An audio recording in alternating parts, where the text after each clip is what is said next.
La conferencia magistral del doctor Manuel Mendoza Ramírez, expresidente de la Asociación Mexicana de Estadística, con la conducción y los comentarios del licenciado Mario Palma Rojo, vicepresidente del INEGI. Muchas gracias. Perfecto. Muy buenas tardes. Muchísimas gracias por su presencia en esta conferencia magistral. Tenemos el gusto y damos la bienvenida a alguien muy conocido de todos ustedes, de esta comunidad estadística, el doctor Manuel Mendoza Ramírez, que nos va a dar la conferencia magistral La estadística electoral en México, con la que cerramos prácticamente el 28º Foro Nacional de Estadística. El doctor Mendoza, muy conocido, como decía yo anteriormente, es actuario por la UNAM, maestro también en estadística y en investigación de operaciones por la misma, y doctor en ciencias por la Universidad de Valencia, España, y por la UNAM de México. Ha sido profesor de tiempo completo en la UNAM, en el ITAM, profesor visitante en la Universidad de Valencia, secretario académico de la Facultad de Ciencias y coordinador de la maestría en estadística de la UNAM, con un amplísimo currículum, hasta muy recientemente profesor de tiempo completo en el Departamento de Estadística del ITAM, también director del Centro de Estadística Aplicada, director del Programa Académico de Maestría en Administración de Riesgos y jefe del Departamento Académico de Estadística. Con ustedes, el doctor Manuel Mendoza. Muchas gracias. Bienvenido, Manuel.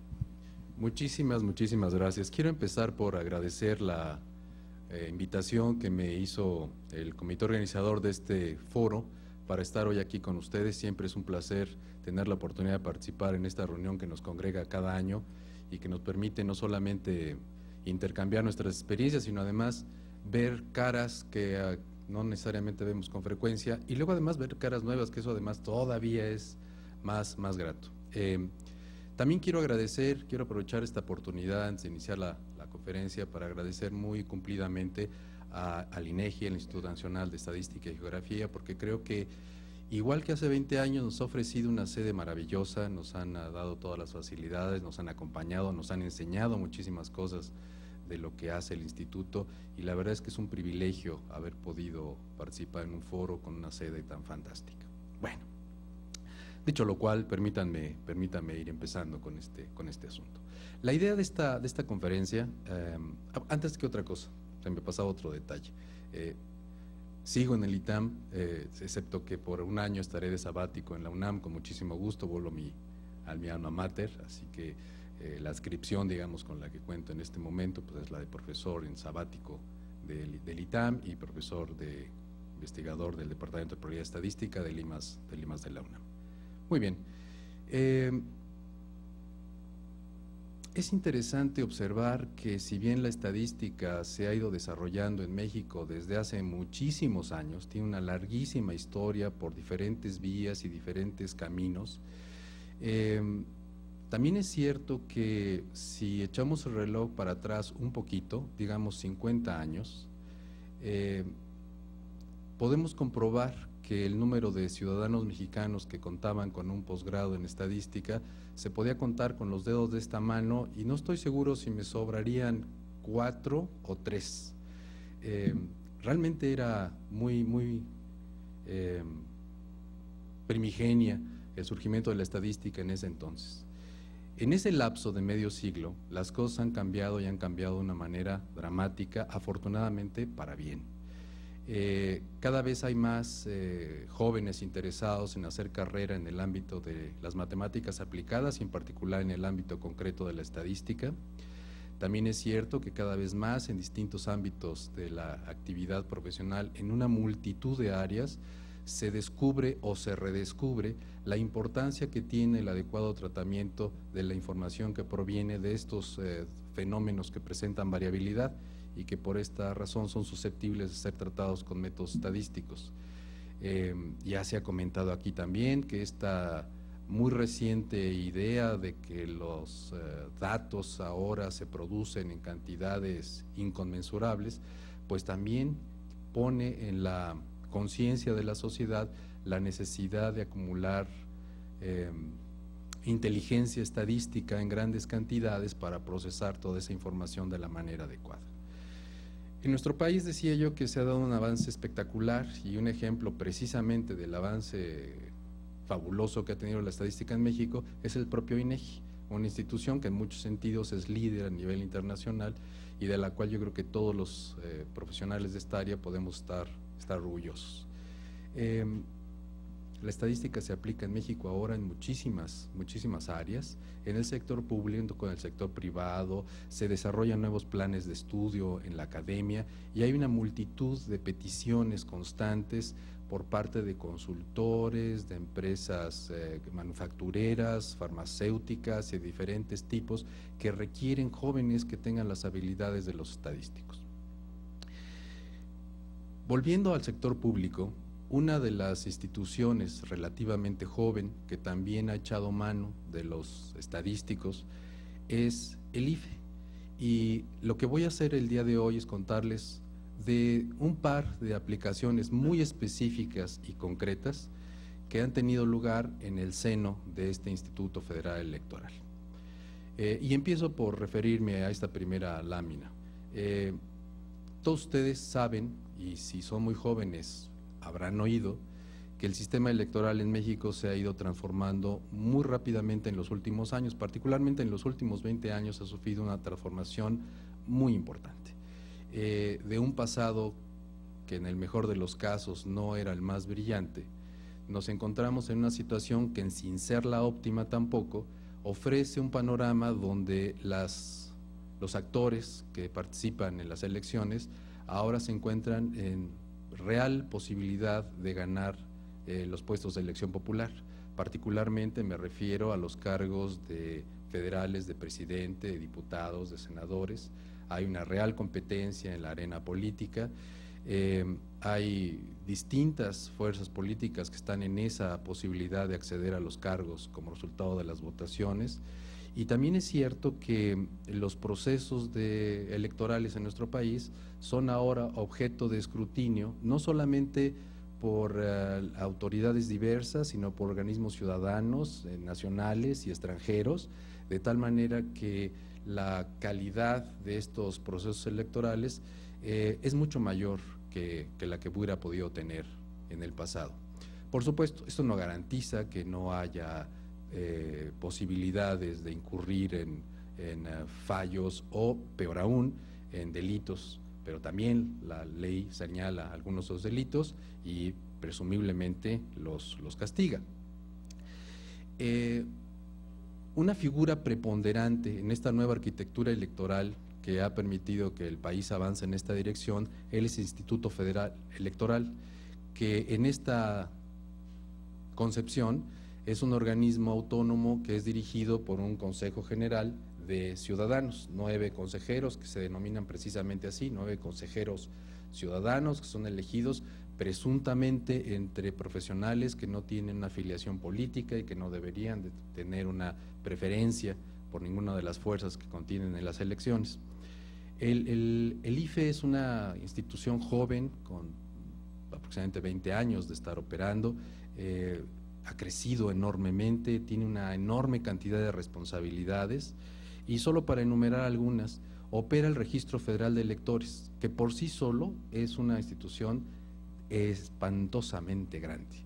Es la encargada de mantener el archivo donde están los datos de todas las personas que pueden ejercer el derecho ciudadano a votar en las elecciones. Y como volveremos sobre esto más adelante, tiene el mandato no solamente de mantener el registro, sino mantenerlo vigente. Ya volveremos, repito, sobre este asunto. Cada 3 años, cuando se realizan elecciones federales en el país, el IFE además recluta aproximadamente 1 millón de ciudadanos, o digamos reclama la participación de 1 millón de ciudadanos, de entre los cuales finalmente se seleccionan aquellos que van a trabajar como funcionarios de casilla, recogiendo los votos, llenando las actas correspondientes y entregando el material resultante de la votación en las oficinas de los distritos electorales que define el IFE. Esta es una tarea mayúscula también. Hay que capacitar a estos ciudadanos, hay que suplicarles muchas veces que participen en esta tarea ciudadana y es una tarea, repito, mayúscula. También es el conducto, el IFE, por medio del cual los partidos políticos reciben financiamiento público pero además audita los informes financieros de los partidos, supervisa las campañas electorales, despliega el operativo nacional que da origen a la localización de las casillas para votación en el país, y eso implica un trabajo previo enorme de prácticamente un censo nacional cartográfico para saber cuáles y dónde están todas las localidades donde se pueden alojar las casillas de votación que se requieren. Por supuesto, una vez que la jornada electoral llega, recibe y acumula los datos para anunciar los resultados y, más aún, actúa como árbitro entre los partidos y puede imponer las sanciones para aquellos que se salten las reglas. Por supuesto, toda esta cantidad de tareas que desempeña el IFE, especialmente cuando juega el papel de árbitro, como el árbitro de cualquier contienda, no necesariamente política, sino incluso deportiva, pues lo expone a una situación en donde muy fácilmente queda como el cuetero, ¿no? Es decir, no puede darle gusto a todo mundo, siempre va a haber quien esté inconforme con el papel que desempeñó. Bueno, al margen de este asunto, resulta que el IFE ha desarrollado una práctica desde hace, pues prácticamente desde que se inició con esta figura de organismo autónomo y ciudadano, en la que precisamente para, digamos que, alimentar esta idea y esta sensación entre la ciudadanía de que los procesos son transparentes, limpios, y esmerarse en que la propia sociedad así lo reconozca, ha recurrido, repito, a una figura que es la de los comités. Hay una variedad enorme de comités que operan apoyando las tareas del IFE. En particular, déjenme mencionarles 4 que conozco un poco más de cerca. Existe el Comité Asesor del Programa de Resultados Preliminares, el famoso y legendario PREP. Existe el Comité Técnico del Padrón Electoral, que es el comité que se encarga de revisar el padrón de todos los ciudadanos con derecho a votar. Existe el Comité Técnico del Conteo Rápido, porque el IFE también tiene la facultad de realizar este tipo de ejercicio estadística a fin de anunciar los resultados preliminares de la votación o resultados de la votación la misma noche en que se realiza esta jornada electoral. Y, por ejemplo, hay también un comité de especialistas para el voto en el extranjero. La idea de estos comités es que el IFE convoca a ciudadanos que se presumen expertos en la materia relacionado con la materia para la que se les convoca, y que además tienen que también acreditar esta independencia respecto a las instituciones políticas, para entonces auxiliar en las tareas técnicas del IFE y finalmente producir la información relevante para que el IFE pueda continuar con sus tareas. En esta plática me voy a referir a 3 asuntos que creo que son relevantes para los estadísticos. El asunto de que el IFE opera el Registro Federal de Electores, el asunto de que recibe y acumula los votos para anunciar los resultados, particularmente la noche misma de la elección, y el tema de que convoca especialistas. Y este tercer asunto es porque evidentemente convoca, entre otros especialistas, a estadísticos para que le apoyen en sus trabajos. El tema del padrón electoral. El padrón electoral es el listado que les decía donde están registrados todas las personas que tienen derecho a votar. A diferencia de lo que ocurre en otros países, en México la inclusión de un ciudadano al registro electoral se produce a solicitud expresa del propio interesado, y solamente cuando este proceso de inscripción al registro concluye exitosamente es que además de quedar inscrito en el registro, el ciudadano recibe un documento que es la famosa credencial para votar con fotografía. Este ha sido un documento que, a falta de un documento nacional de identidad en este país, ha jugado un papel muy importante. La gente lo pide, no sabemos bien, de hecho sí sabemos, no necesariamente para votar, sino para utilizarlo efectivamente como un medio de identificación, y eso ha tenido un efecto desde el punto de vista de los estándares de registro de votantes en el país muy positivo, porque solo déjenme decirles una cosa: en Estados Unidos, por ejemplo, el porcentaje de ciudadanos que están inscritos en los registros de votación habitualmente presidencial, pues ronda a lo mejor el 70%. Eso es, digamos, lo normal en una elección en Estados Unidos. En México, como voy a comentar más adelante, rebasa el 95%.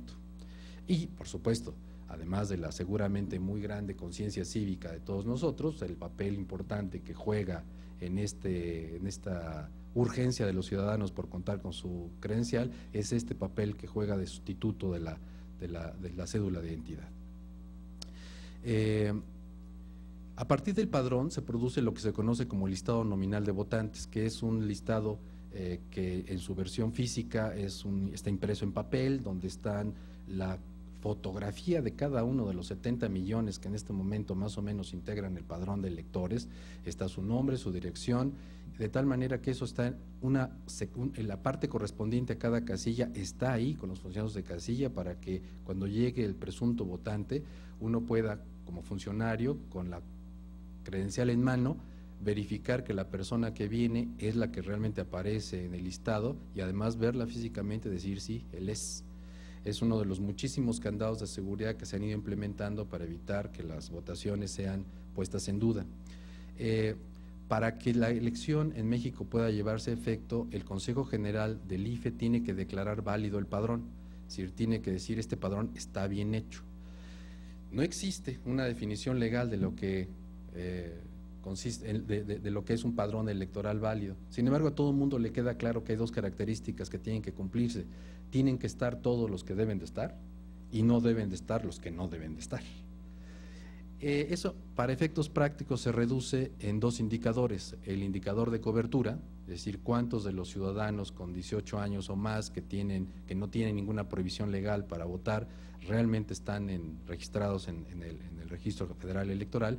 Y dos, cuántos de los registros que están ahí de verdad responden o corresponden a ciudadanos en su legítimo derecho para votar. Es legendaria la historia de que de repente en las elecciones en México hace algunos años votaban los muertos. Entonces la idea es que los que estén ahí no pueden estar muertos, por ejemplo. Tampoco, y uno diría, bueno, ¿y qué es un buen padrón? Que la cobertura sea de ¿cuánto? Ya les decía yo que en Estados Unidos es el 70% y se hacen las elecciones. ¿Cuánto es? 70, 60, 80, no hay tampoco creo que por fortuna, una determinación cuantitativa en la regulación que nos diga al menos tiene que ser este numerito. Lo mismo ocurre con la actualización. Sin embargo, lo que sí es cierto es que a pesar de que no hay estas evaluaciones, el tema para poder definir que un padrón es válido pasa necesariamente por el hecho de poder decir que la cobertura es buena, aceptable, satisfactoria y que la actualización también lo es. ¿Cómo se hace la evaluación del padrón? Se hace a través de encuestas y aquí ya empieza el tema estadístico.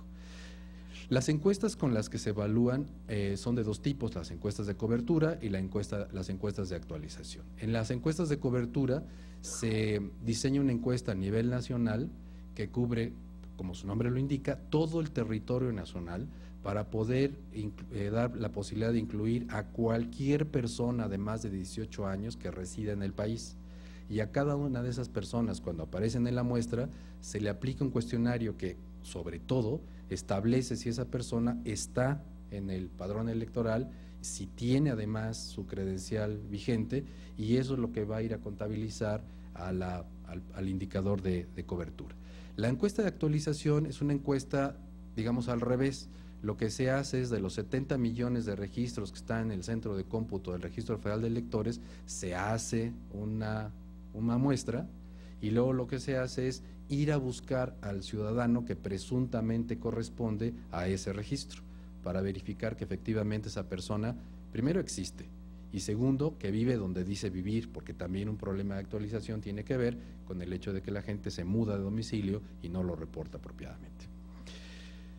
Debo decir, y esto es para congratularnos como profesionales de la estadística, que el Registro Federal de Electores cuenta con una dirección de estadística muy competente. Es una unidad pequeñita, pero realmente es muy competente. Ha contado con la asesoría de algunos de los expertos que puedo ver en la primera fila para diseñar sus encuestas y realiza estas encuestas tanto de actualización como de cobertura periódicamente. Para tener esta información tiene ya una serie de encuestas, se le da seguimiento al índice de cobertura, al índice de actualización, y este debería ser el insumo para que tomara la decisión del Consejo General sobre si el padrón electoral es válido o no. Sin embargo, y en aras de abundar en favor de la transparencia y las mejores prácticas, el IFE, cada vez que va a haber una elección, con anticipación, convoca un comité técnico, que denomina Comité Técnico del Padrón Electoral,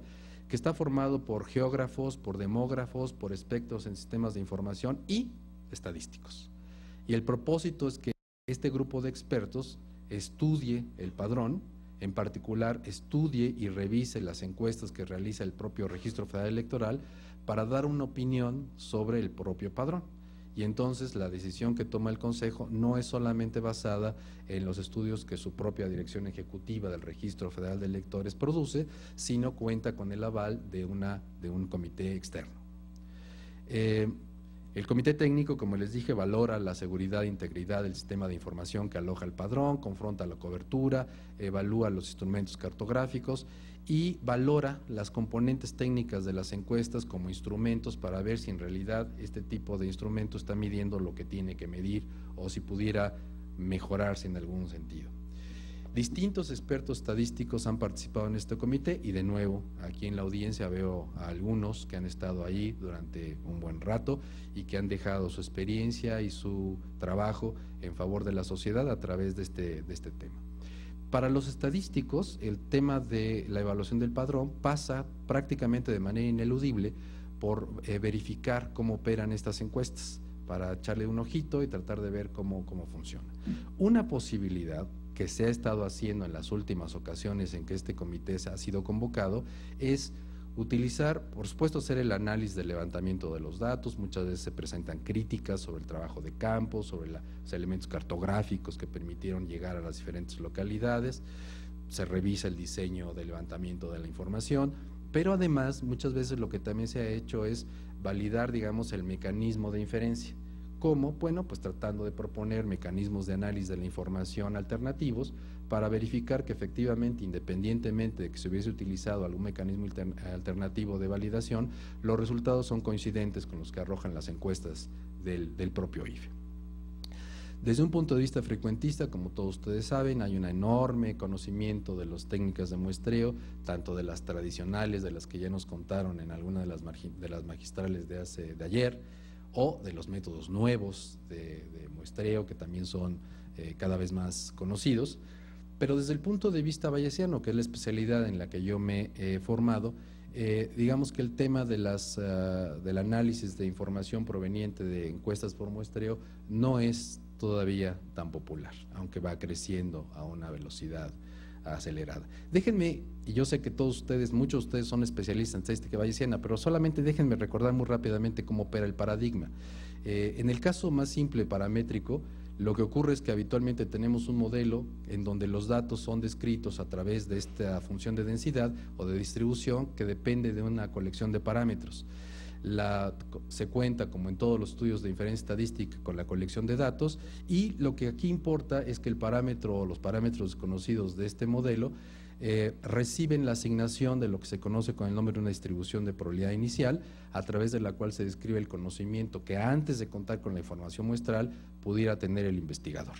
En los casos en que esta información es pobre o más bien el investigador no quiere comprometer su información subjetiva en el análisis de los datos, se utiliza lo que se llama una distribución de referencia o no informativa para que, usando el término que es también común en la literatura, los datos abren por sí solos. La interpretación de los dos modelos de probabilidad, la que describe los datos y la que describe a los parámetros, es distinta. En un caso estamos describiendo la variabilidad en los observables y en el segundo otro caso estamos describiendo la incertidumbre que el investigador tiene sobre una cantidad que no varía, que está fija.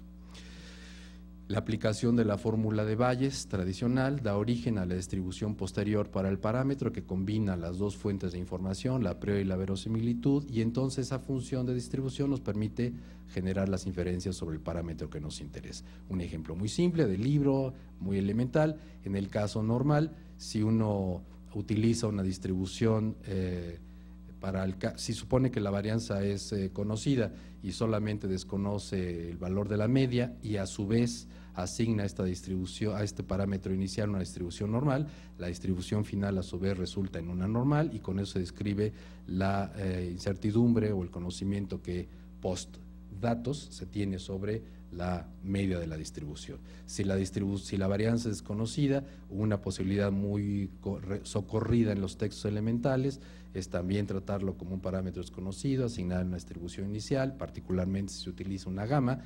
La resultante es que la distribución final para ahora el vector teta, que está formado de mu y de sigma cuadrada, vuelve a ser una combinación de normal gamma, y en particular la distribución posterior para la media es ahora, en lugar de una normal, una t de Student. El mecanismo es muy fácil.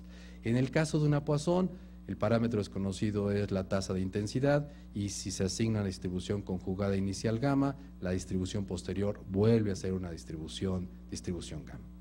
¿Cómo aplica esto en el caso de poblaciones finitas, o cómo se puede llevar de una manera muy sencilla y muy económica a este tema? Bueno, en el caso de poblaciones finitas lo que tenemos es una población formada por n mayúscula unidades y sus identificadores. Y en cada una de estas unidades se observa una variable que es la que nos interesa. De estas unidades, o a cada una de estas unidades se le asigna una probabilidad de selección, y por ejemplo, en el muestreo aleatorio simple se le asigna la misma probabilidad de selección a todas y cada una de ellas, y los problemas habituales en estos casos, ustedes lo saben mucho mejor que yo, suelen ser la estimación de un total poblacional, de una media poblacional o de una proporción poblacional. En los casos más sencillos de los esquemas de muestreos más básicos, los resultados son bien conocidos y muy sencillos. Desde el punto de vista bayesiano, una forma, no es la única, pero una forma en la que se puede caracterizar este problema es el siguiente.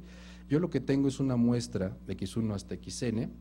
El espacio muestral está formado por los valores distintos que tienen todas las unidades en la población, y la función de probabilidad, que serían las probabilidades de selección, son pi1 hasta πn mayúscula, en donde esta distribución es totalmente conocida porque la asigna el muestreador o muestrista. Lo que es desconocido en realidad son los valores en la población, es el soporte lo que desconocemos. Por lo tanto, los parámetros que me interesan, por ejemplo el total o la media, son funciones de ese soporte, y de hecho el parámetro de interés en este problema pues es todo el soporte. Yo quisiera saber cómo son los valores de toda la población. Es un parámetro grande en principio, pero es un parámetro de dimensión finita. Una de las posibilidades que se ha considerado en el tratamiento de este tipo de problemas desde el punto de vista bayesiano es el siguiente. Supongamos que la población completa es a su vez una muestra aleatoria de una variable, de una metapoblación, y que esa metapoblación tiene una función de distribución paramétrica que depende de phi. Por lo tanto, lo que está ocurriendo es que la muestra que de verdad yo tengo en mis manos es una submuestra de la muestra original. Resulta que si las probabilidades pi1 hasta πn son conocidas y no dependen de los valores que tiene la variable que me interesa en las unidades de muestreo, entonces la muestra pequeñita se puede construir una muestra de IIDs de la población original, con lo cual uno realmente tiene todos los elementos para aplicar el mecanismo que les comenté hace un momento.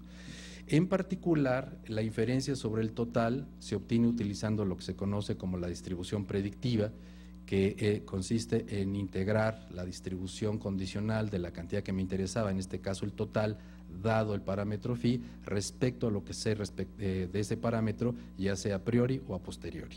En el caso Poisson, y van a ver en un momento por qué me refiero al caso Poisson, la distribución predictiva posterior del total es simplemente una distribución Poisson gamma. Si además esta distribución inicial, que acuérdense era una gamma, se elige con los parámetros tales que pueda considerarse mínimo informativa, esta distribución posterior esencialmente coincide con una binomial negativa. Si además, desde el punto de vista inferencial bayesiano, la función de pérdida se elige cuadrática, la estimador puntual es la media, y la media de la binomial negativa en este caso resulta n mayúscula partido por n minúscula por la suma de las observaciones en la muestra, que no es otra cosa más que el estimador habitual de la media. De tal manera que se recupera la estimación tradicional del esquema de muestreo frecuentista. ¿Cuál es la diferencia? Y esto sí es importante. Cuando uno hace más allá de estimación puntual con ese tipo de información, pues lo que genera son, por ejemplo, intervalos de confianza. Y para eso habitualmente lo que se hace es una aproximación asintótica recurriendo a un argumento de normalidad. En este caso esto no es necesario. Y no es necesario porque tenemos la distribución predictiva completa. En este caso decíamos teníamos la distribución binomial negativa, y entonces uno puede calcular los intervalos a partir de esa distribución, que por cierto no tienen necesariamente por qué ser simétricos. Bueno, déjenme ilustrar estas ideas cómo funcionan en el caso de las encuestas de validación del padrón. En la encuesta nacional de verificación muestral de cobertura de 2008 se utilizó un diseño estratificado y polietápico, de tal manera que el país se separó en las entidades federativas, cada entidad federativa se separó en estratos, y luego dentro de estratos se muestraron secciones electorales, dentro de ellas localidades, finalmente viviendas, y ahí se iba a preguntar sobre la información que valía la pena recoger para este efecto. La idea era estimar, por un lado, el total de habitantes con 18 años y más, residentes en el país, y además lo que nos interesaba era estimar el total de habitantes con edad de 18 y más, que además de residir en el país, estaba registrado en el padrón, para, calculando el cociente, tener la tasa de empadronamiento. Bueno, lo que hicimos fue básicamente lo que les acabo de contar.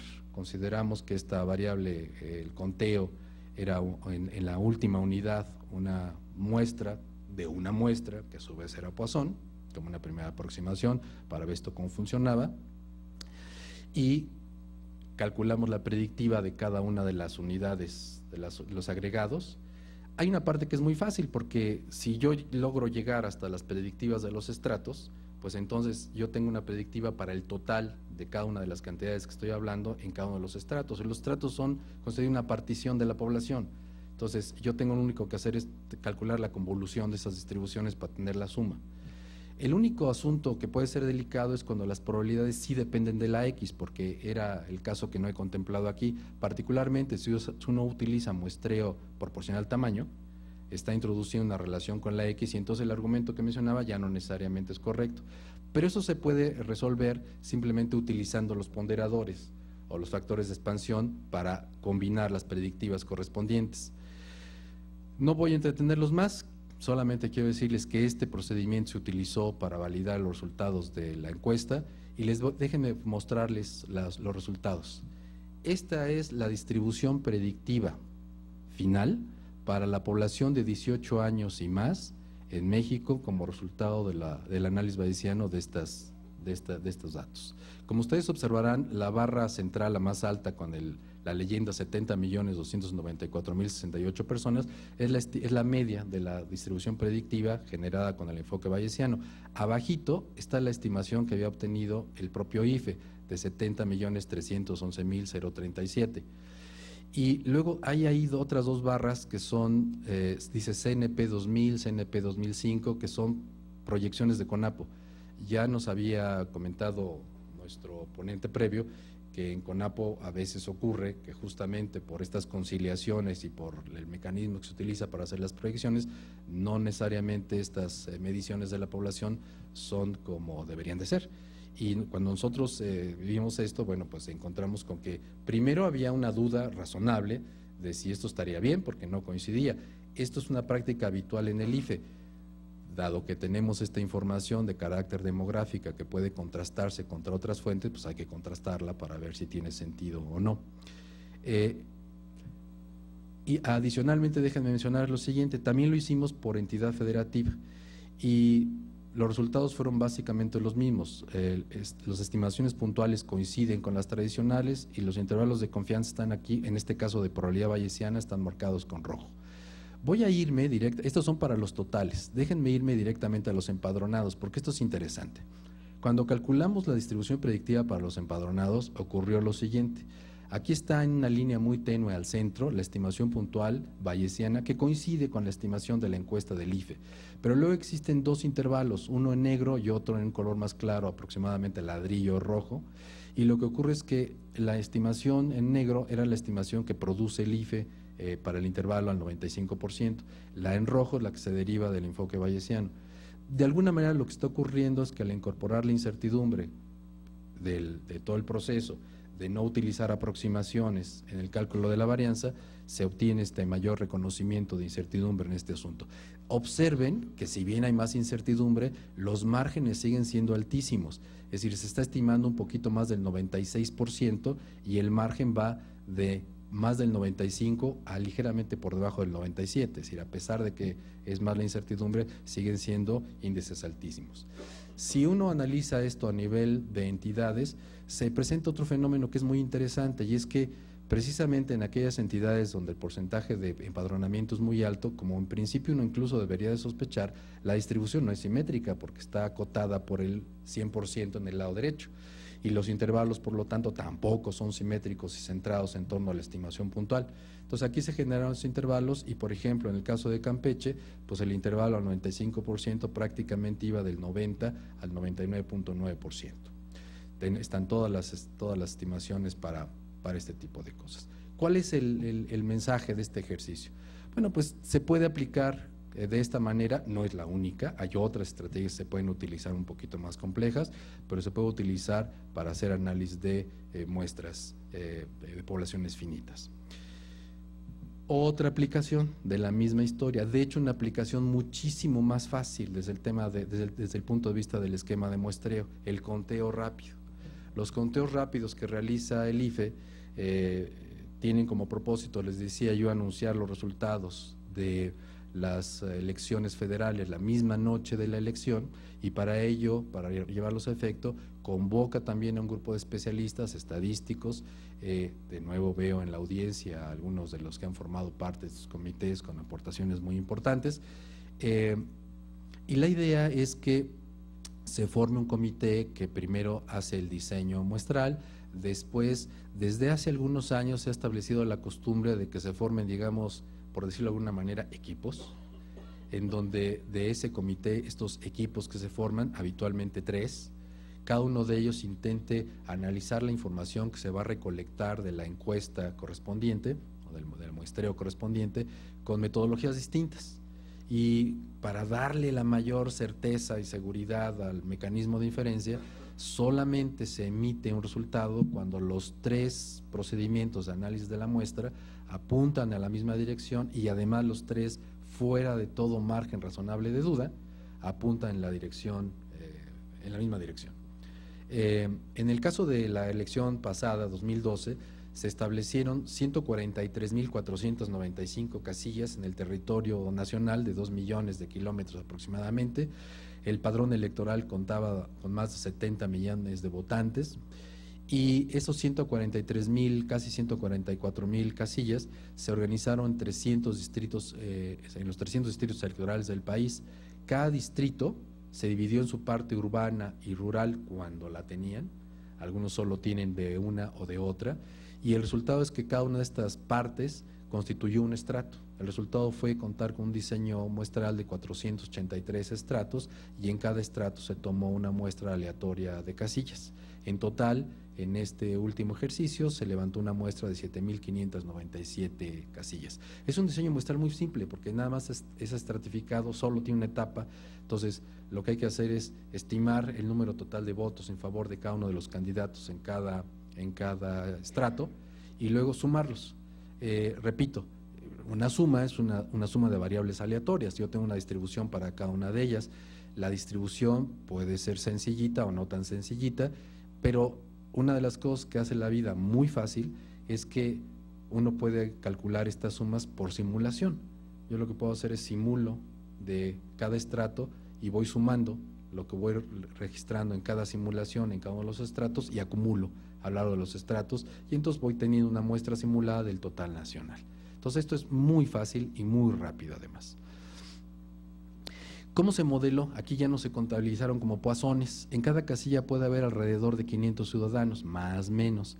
La variable que se observa es el número de votos en favor de cada uno de los candidatos, y en principio pues lo que sí está claro es que cada ciudadano que está en el listado nominal de la casilla pues puede o no votar por el candidato con el que estamos haciendo el estudio. Por lo tanto, lo que tengo es una variable Bernoulli, de eso no hay absolutamente ninguna duda.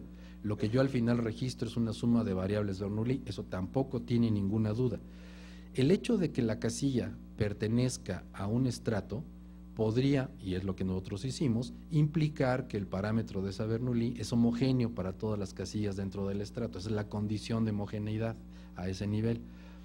¿Qué es lo que, digamos, falla en este asunto para dar el siguiente paso, que es, si voy a sumar 500 Bernoullis, pues lo que hago es hago la aproximación normal? Bueno, lo único que falla es que las variables Bernoulli no son independientes. presuponer que el voto de una persona en una comunidad, especialmente si es muy pequeñita, no influye en la de su vecino, en la de su hijo o en la de su marido, es realmente muy poco razonable. Entonces, lo que nosotros hicimos al final para describir el comportamiento de estos números de votos fue utilizar sí un modelo normal, pero no un modelo normal en donde la varianza correspondiera con la binomial que sumaría las Bernoullis, sino en donde la media sí es de la forma n por teta, pero la varianza la dejamos libre como un parámetro a estimar para poder tomar en cuenta las discrepancias respecto al patrón que debería ser el de independencia.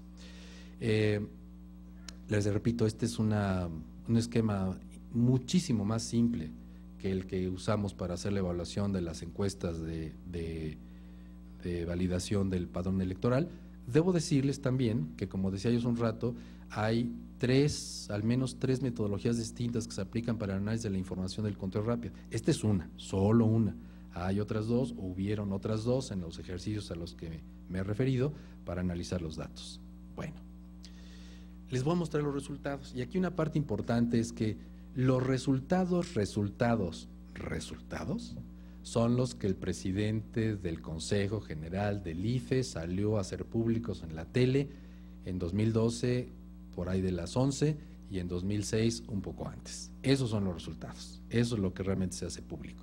Esto que van a ver ustedes ahora no es lo que se hace público, sino es lo que nosotros vimos en el consumo interno del comité a la hora de correr esta aplicación. ¿Por qué?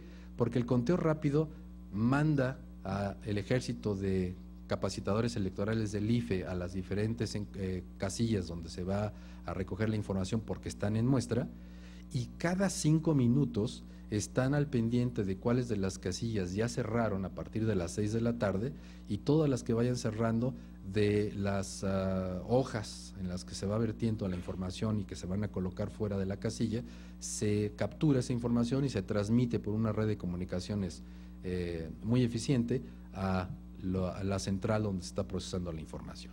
Entonces, lo que yo les voy a pasar ahora es la película de lo que el comité técnico vio cada 5 minutos con esta información. Y antes de ver la de 2012, que la vamos a ver por supuesto, déjenme mostrarles la de 2006, que siempre causó tanta ilusión, ¿no? Lo que estamos viendo aquí es una representación de la distribución tridimensional de las proporciones de voto en favor de los 3 partidos principales.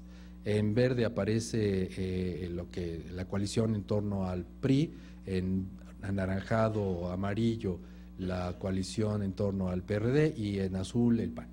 Entonces, lo que están haciendo son las proyecciones bidimensionales de los datos simulados. Cada puntito es una simulación que tiene en realidad 3 coordenadas, la proporción de votos en favor de cada uno de los 3 partidos, y estas son las proyecciones bidimensionales. Y este es el aspecto que tenían a las 6 de la tarde cuando había llegado el 0.04 de la muestra, o sea, ni siquiera el medio punto porcentual, ¿vale? Ahí les voy. A las 18:45, eso es lo que se veía en la sala de control del comité técnico del conteo rápido. Hay un color que ya desapareció. Lo que quiere decir eso es que en los diagramas 1 y 2 en la parte superior, en todos los casos la probabilidad en favor del azul es más grande que la que era en favor del verde, y la que está en favor del amarillo es más grande que está en favor del verde, y el azul y el amarillo están peleando la mitad de los votos. Si ustedes dejan correr la secuencia de arribo de la muestra, a las 8:05 de la noche, lo que nosotros percibíamos en la sala de análisis de datos del conteo rápido era justamente lo que ustedes observan ahí. El verde no volvió a aparecer y parecía que predominaba en ese momento, con el 62.77% de la muestra, el partido de color amarillo. Si dejan correr esto un poco más, observarán que para las 9:15 de la noche la situación se revierte por completo con el 86.86% de la muestra, y esta historia termina a las 22:15 cuando el comité técnico decide que con el 95.1 de la información, y habiendo cubierto una serie de criterios que tenían que ver con cuántos estratos habían sido incluidos en muestras, si había problemas en la distribución geográfica por entidades, era suficiente para anunciar un posible resultado. Por supuesto, después de analizar las 3 esquemas de análisis, se coincidió en que era tan cerrado que no se cumplían los requisitos que se habían establecido previamente con el Consejo General, y por eso se declaró en esa ocasión que no había elementos para declarar un ganador. Estos fueron los resultados finales, y me voy simplemente, aprovecho los últimos 2 minutos que me quedan, para ver cómo esto funcionó también en 2012. Estos son los mismos diagramas. Ahora tenemos en rojo la coalición en torno al PRI, y el amarillo y el azul son lo mismo que antes. Aquí tardó un poco más en llegar la muestra, empezamos a las 18:51 con el 0.63 de la muestra, y lo que nosotros estuvimos viendo ahí fue cómo se comportaba esto. Y aquí pues lo que se ve es que justo al revés de lo que pasó hace 6 años, muy temprano en la tarde, ya había un comportamiento que no tiene por qué ser representativo, porque aquí esto es simplemente la fracción de la muestra que llegó a esa hora. Podría haber cambiado a lo largo del tiempo. Por supuesto, los medios de comunicación y el método de muestreo, en principio, no favorecía la llegada de una zona en favor de otra, pero repito, esto no es información que necesariamente pueda hacerse uso para inferencias, pero es lo que había, era lo que estaba en el depósito de datos.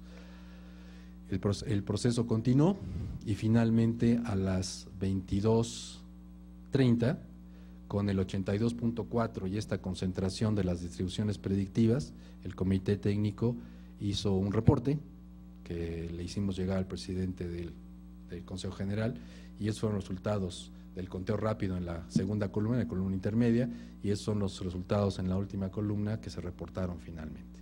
¿Cuál es el mensaje de todo esto? El mensaje es que estos son, por lo pronto, solamente 2 ejemplos del análisis bayesiano de muestras en poblaciones finitas. Aún no existe una abundante literatura sobre este tema, pero está creciendo además a pasos agigantados. Esto va a cambiar muy pronto, y yo creo que una cosa que es muy importante, y me enorgullezco de decirlo, esta es una pequeñísima contribución que quien les habla ha tenido oportunidad de desarrollar con algunos otros colegas, seguramente mucho más experimentados, muchísimo más preparados que yo, en la consecución de un objetivo último, que es hacer de la estadística un bien social y contribuir a que las instituciones públicas de este país analicen, utilicen su información de la manera más transparente y técnicamente confiable. Es todo.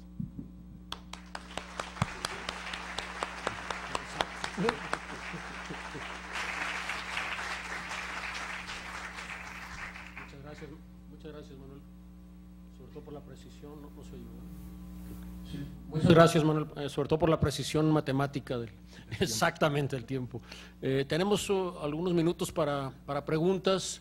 Hay micrófonos a los lados. No sé si alguien quiera hacernos alguna cuestión sobre esta muy interesante y amplia plática sobre el tema de las estadísticas electorales en México. Entonces, a ver, jóvenes, ¿qué entendieron muy bien? A ver, por favor, si te identificas nada más, por favor. Bueno, José Raúl Velasco, quería preguntarte una cosa. En algunas entidades como Aguascalientes hubo, digamos, un sesgo en la votación pasada de esta vez, porque algunos electores pensaban que podían votar en múltiples partidos. Sin embargo, eso no era posible a todos los niveles. Eso sucedió en algunas entidades. Eso favoreció a algún otro partido porque fueron anuladas muchas votaciones por eso, porque el elector se confundió. Entonces, te quería preguntar si se notó esa desviación con el mecanismo que estás planteando. Eso correspondería a lo que llamaríamos un análisis forense de la información, en el siguiente sentido. El resultado último del conteo rápido, o el producto final que nos deberíamos entregar, era el porcentaje de votación a nivel nacional. Ya agregado, no hay ningún patrón que se pueda identificar de ese tipo, porque simplemente estás haciendo la estimación de totales y de proporciones.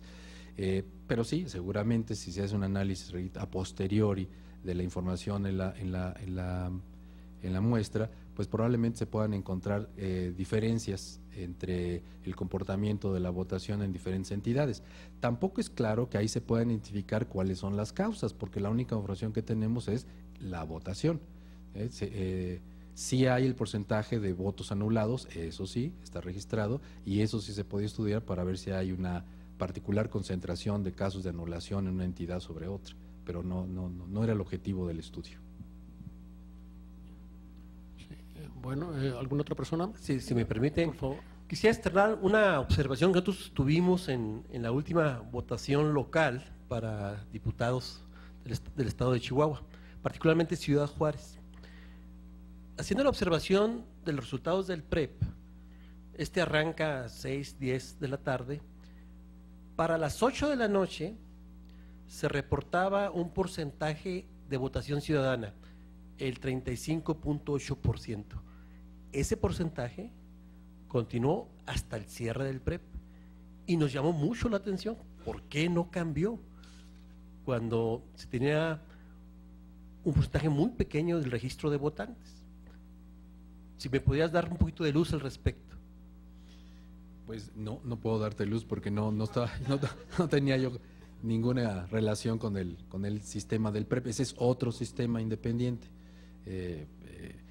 Solamente, bueno, y tú lo sabes seguramente mucho mejor que yo, el PREP no es un sistema estadístico, no es un sistema de recolección estadística, es simplemente, digamos, un censo de se va levantando la información de todas las casillas, y la secuencia en la que se va acumulando la información, esa sí depende exclusivamente de la forma en cómo van cerrando las casillas y de la facilidad de acceso que tienen los presidentes de la casilla para entregar la información en las oficinas distritales, de tal manera que si en alguna casilla hay un conflicto, si se impugna la manera en cómo se está haciendo el conteo, o si simplemente las vías de comunicación se le complican al presidente de la casilla, pues esa casilla seguramente va a llegar hasta el final. Eso es lo que ocurre, y por supuesto que la información en ese sentido pues no necesariamente es representativa de lo que va a ocurrir al final, porque está afectada por esos factores, ¿no?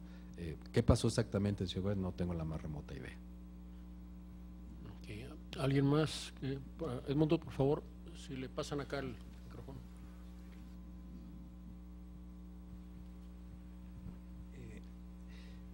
Felicidades, realmente un ejercicio, como decías tú, de contribución de la estadística a la sociedad en algo tan importante como una elección. Un par de comentarios. Yo tenía la impresión de que el enfoque bayesiano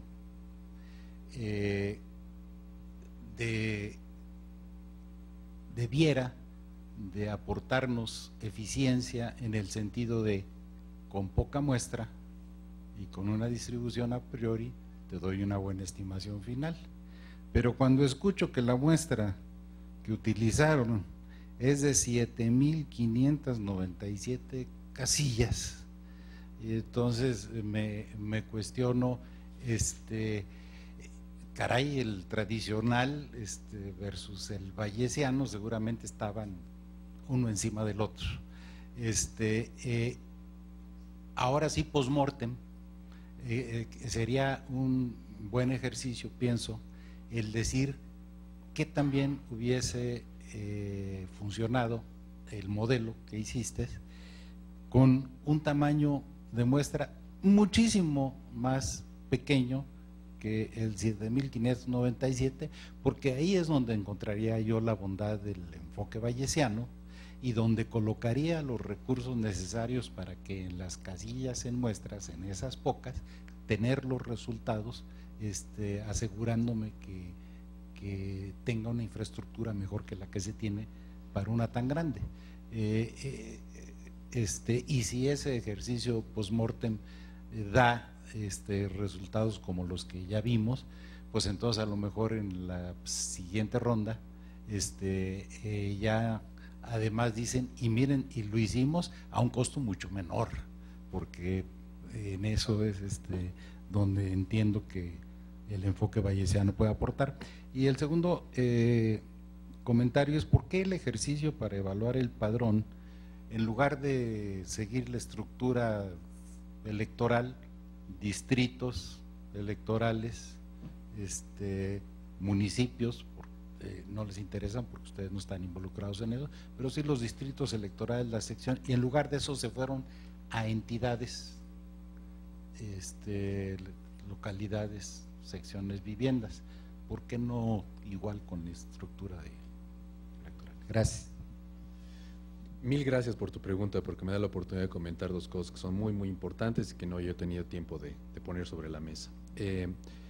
Como les comentaba y como muchos de ustedes saben, el enfoque bayesiano efectivamente, como el doctor Berumen lo ha señalado muy claramente, ofrece una serie de posibilidades que no necesariamente están compartidas por otros paradigmas de análisis estadístico, en particular esta idea de incorporar información inicial y eventualmente aumentar, si no la eficiencia, sí, o la eficacia o la rapidez, ¿verdad?, con la que converge a un resultado final. Hay una serie de indicadores que hemos ido estudiando efectivamente post-mortem de cómo opera esto, pero solamente voy a mencionar uno para no extenderme, que yo creo que vale la pena considerar. Decía yo que la muestra fue recogiéndose en rondas cada 5 minutos, y les decía yo que la primera estimación se realizó con un tamaño de muestra que equivalía a menos del 1% de la muestra total. En un esquema estratificado, si tú recoges el 1% de la muestra, pues no puedes esperar que tengas muestra en todos los estratos. Entonces hay que seguir una estrategia para ver cómo, tratando de respetar el esquema original, produces de todas maneras inferencias que te permitan simular y producir los diagramas que les acabo de mostrar. En el caso de estadística bayesiana, ese mecanismo es prácticamente inmediato, porque lo que nosotros utilizamos fue una distribución inicial que suponía a priori que todos los partidos obtenían el mismo porcentaje de votación. De tal manera que lo que yo podía hacer, tenía una distribución propia para el número total de votos en cada uno de los estratos a priori. Por lo tanto, podía simular de ahí aún si no hubiera datos. ¿Qué es lo que ocurría? Yo en los estratos donde no hay datos los doy por empatados. Estoy simulando de una distribución que presume que ninguna prevalece sobre las otras. Y solo en los estratos donde hay datos, esa uniformidad empieza a desbalancearse. Entonces, eso lo que te permite es que estas corridas que implicaban la simulación de aproximadamente un par de millones de datos se puedan hacer mucho más rápida, y además no necesitas cambiar nada del esquema de muestreo. Se puede hacer inmediatamente sin ningún problema. Y en la medida en que va llegando la información, automáticamente se va corrigiendo, porque los datos cambian la posterior, ya el estrato tiene información, ya no es una uniforme, se va decantando en la dirección correcta y tú sigues simulando de la distribución particular. Entonces, solamente para apuntar sobre las ventajas o bondades del análisis bayesiano, que ayudan mucho a tener esta flexibilidad. Por supuesto, lo que decíamos aquí es que si bien los cortes previos de la muestra no necesariamente pueden considerarse una muestra aleatoria, lo que sí uno puede ver ahí es cómo se tenía una presión muy importante un par de horas antes de cerrar nuestro corte. Y se puede hacer el estudio, que todavía no hemos terminado, no se ha hecho todavía, de hacer muestreo aleatorio de la muestra grandota para correr las mismas cosas. Eso seguramente va a aparecer como parte de un reporte futuro del post-mortem de la elección de 2012, precisamente para ese fin. Y entonces, bueno, esperemos que eso pueda contribuir efectivamente, como tú dices, a que el costo de este ejercicio disminuya en beneficio del IFE y de quienes pagamos porque ese tipo de cosas se hagan, ¿no? Respecto a la verificación, ¿por qué se utiliza este esquema de muestreo? Debo decir una cosa, el esquema de muestreo no es de la autoría del comité. El esquema de muestreo lo estableció el IFE con la asesoría de uno de nuestros líderes académicos, que es Nacho Méndez, así que seguramente que esa pregunta la podrá contestar Nacho muchísimo mejor que yo. Muchas gracias. No sé si hay alguna otra pregunta, si no estaríamos cerrando. ¿Hay alguien más? Perdón, que no alcanzo a ver. Por favor. Sí. Buenas tardes. Tomamos la última pregunta, por favor. Sí, a la introducción usted estaba marcando que el IFE tenía todos los registros, o la gran mayoría de todos los registros de los votantes en todo el país, pero en las elecciones pasadas que acaban de suceder, en mi localidad hubo muchas casillas que se quedaron a muy tempranas horas del día sin boletas, O sea, ya no había esa posibilidad de votar. Entonces, no sé si usted podría contestar esa respuesta. Sí, lo que dije es que el Registro Federal de Electores presuntamente debe de incluir a todos los que deben de estar y también debe de excluir a los que no tienen ya porque está en el padrón electoral. Y precisamente los estudios a los que me he referido de verificación del padrón electoral tienen como propósito y objetivo identificar si efectivamente esa es la situación. Al problema al que tú te refieres, seguramente está ligado al tema de la logística el día de la elección, y también hay que mencionar aquí que hay diferentes tipos de casillas. Las casillas especiales son casillas adicionales que se incluyen en las localidades, en donde se incluye un número relativamente pequeño de boletas, y que efectivamente no solo en esta elección, en algunas otras han presentado problemas porque a veces resultan insuficientes, porque muchas veces son casillas en donde vota gente que está en tránsito, ¿no? Por ejemplo, los aeropuertos, y muchas veces la demanda excede la oferta de los instrumentos para votar. Por supuesto que esto de ninguna manera quiere decir que no haya podido existir alguna trampa o violación en algunos puntos concretos del territorio. El propósito de nuevo de los comités técnicos, en particular del conteo rápido y de la evaluación de padrón, no tienen facultades ni el propósito de evaluar la situación que se presenta en estos casos. Si hay situaciones irregulares, pues yo creo que hay que presentar las demandas correspondientes para que se investiguen, ¿no? Bueno, no queda más que agradecerle sus preguntas, agradecerle su presencia, la nutrida asistencia, que también es muestra del interés del tema y de la calidad de nuestro expositor. Muchas gracias, Manuel, también. Se les invita a quedarse a la clausura, que será en los próximos minutos. Muchísimas gracias y te entrego aquí un reconocimiento. Muchas gracias.